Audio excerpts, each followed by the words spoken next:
नमस्कार साथियों, जय हिंद।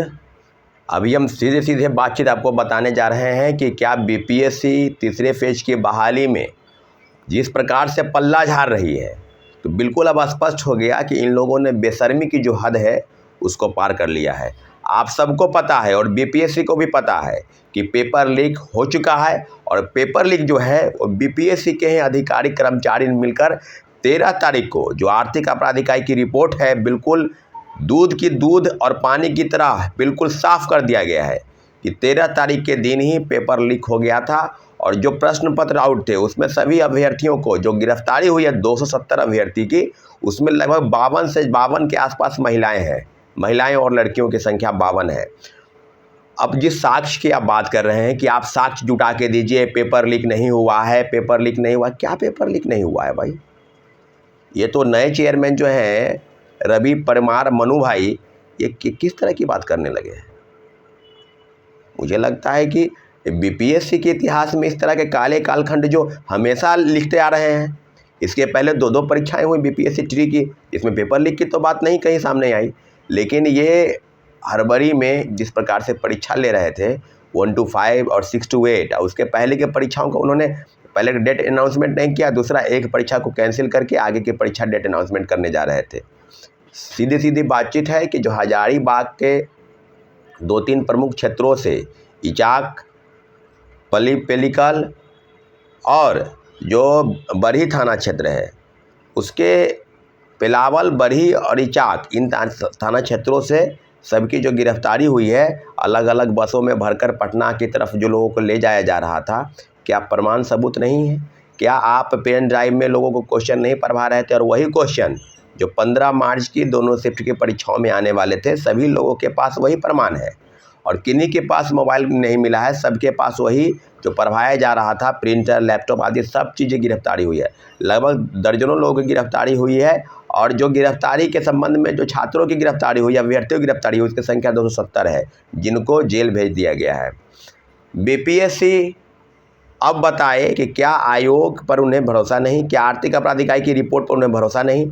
तो अब बिल्कुल अब समझ लीजिए कि यह पल्ला झाड़ने जैसा हुआ कि कुछ हुआ ही नहीं। 270 लोगों की गिरफ्तारी कैसे हो गई? 13 तारीख के दिन प्रिंटर में, पेन ड्राइव में क्वेश्चन पत्र कैसे बाहर हो गया? अगर ये बात सच नहीं है तो फिर क्या है? ये तो बिल्कुल आप समझ सकते हैं कि इस तरह की बेशर्मी की हद बीपीएससी पहले भी करती है। और बिहार के तमाम आयोग, चाहे बीपीएससी हो, चाहे बीएसएससी हो, चाहे बीपीएससी हो, या टेक्निकल आयोग हो, बीटीएससी हो, ये तमाम चीज़ों पर यही होता है कि करना कुछ नहीं है। और जब पेपर लीक सामने उजागर होता है तो आपको बताते चले कि 15 मार्च के दिन सबसे पहले मैंने ही इचाक के इस तरह की घटना में जो सम्मिलित थे उनकी जो गिरफ्तारी हुई है, उसके लिए झारखंड के एक पत्रकार महोदय द्वारा मुझे बताया गया। और सबके बाद मैंने बिहार के सभी लोगों से, सभी पत्रकार बंधुओं से, इलेक्ट्रॉनिक मीडिया और प्रिंट मीडिया से हमने संपर्क किया। जाहिर सी बात है, पेपर लीक हो चुका है और बीपीएससी पल्ला झाड़ने का प्रयास कर रही है। मैं आपको बता दूं कि कल हम जेपीएससी एग्ज़ाम देना वही गए थे, इचाक, जहां से ये हुआ है। और इचाक के लिए जो चीज़ें सामने आई है, इचाक से आई है, बरही थाना क्षेत्र से आई है, और सब चीज़ों पर तो अब क्या क्या दूध का दूध और पानी का पानी बिल्कुल स्पष्ट हो गया है कि पेपर लीक हुई और साक्ष्य जो है दिए गए, पर्याप्त साक्ष्य नहीं है। तो मुझे लगता है कि इस तरह की चीज़ें बीपीएससी पहले भी करती आ रही है। नए चेयरमैन अगर अपनी बातों से, नए चेयरमैन को साथ पता नहीं है बीपीएससी का क्या रूल रेगुलेशन और क्या किस तरह की चीज़ें हो रही है, परंतु आर्थिक अपराध इकाई ने बेशक बेहतर काम किया है। उनको हम बहुत बहुत धन्यवाद और शुक्रिया अदा करते हैं, क्योंकि जो चीज़ें बिल्कुल समय रहते उन्होंने रिपोर्ट सौंपा, और जो चीज़ें थी बिल्कुल स्पष्ट हो गई है कि 13 तारीख के दिन ही पेपर लीक था। और जो गिरफ्तारी हुई है, कई बातें सामने आ रही है कि स्वास्थ्य विभाग के उप सचिव हैं, तो कोई बड़ा गृह विभाग के अकाउंटेंट हैं, तो कोई बोल रहा है कि डॉक्टर की संलिप्तता है। तो काफ़ी लोग शामिल हैं इसमें।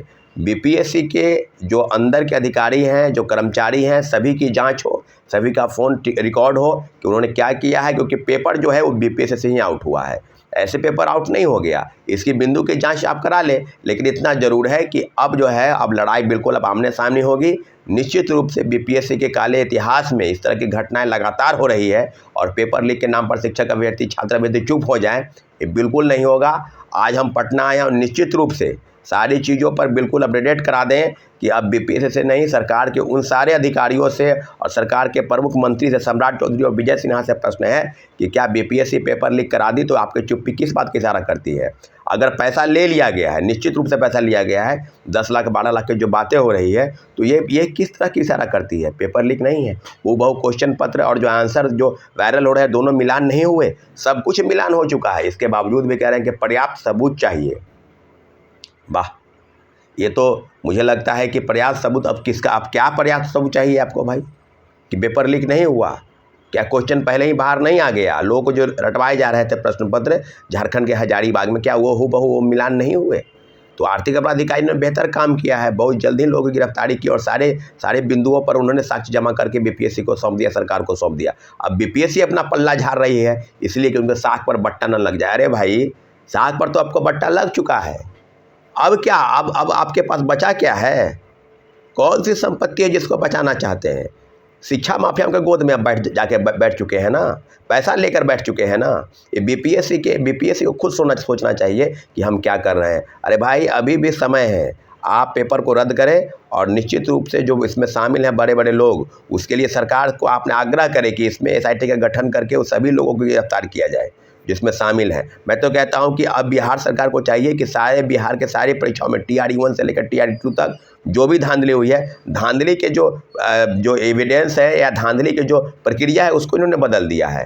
मोबाइल फ़ोन किसी के पास नहीं है, सबको पहले ही प्रश्न पत्र जो है आंसर उसका वायरल है, आंसर को रटवाया जाएगा और उसके बाद आके चुपचाप आके अपना परीक्षा देना है और पास कर जाना है। इस तरह की चीज़ें हो रही है। निसंदेह बीपीएससी अगर अपने चीज़ों को बचाना चाहती है, अपने साख को बचाना चाहती है, क्योंकि आपको पता है कि पेपर लीक हो चुका है, इसके बावजूद भी आप चीज़ों को घालमेल करने का प्रयास कर रहे हैं, किसी भी हाल में घालमेल नहीं होने देंगे।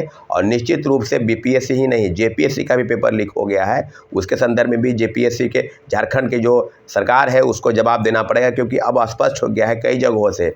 आपको बता दें गुमला से, आपको बता दें क्या कहते हैं झारखंड के धनबाद से, और आपको कई जगहों से जो चीज़ें हैं सामने बिल्कुल आ गई है। तो अब बीपीएससी शिक्षक बहाली तीसरे फेज की प्रक्रिया में आर्थिक अपराध इकाई की रिपोर्ट के बावजूद भी अगर बीपीएससी पल्ला झाड़ रही है तो हम लोग बिल्कुल प्रतिबद्ध हैं। बीपीएससी को एनी हाउ पेपर रद्द करनी पड़ेगी और जो भी कानूनी कार्रवाई है ठोस से ठोस कार्रवाई करने के लिए माननीय मुख्यमंत्री जी से आग्रह है कि ठोस से ठोस कार्रवाई की तरफ आप आगे बढ़ें और निश्चित रूप से बिहार में शिक्षा माफिया और देश में जो शिक्षा माफिया फल फूल रहे हैं उसको ध्वस्त करने की जरूरत है साथियों।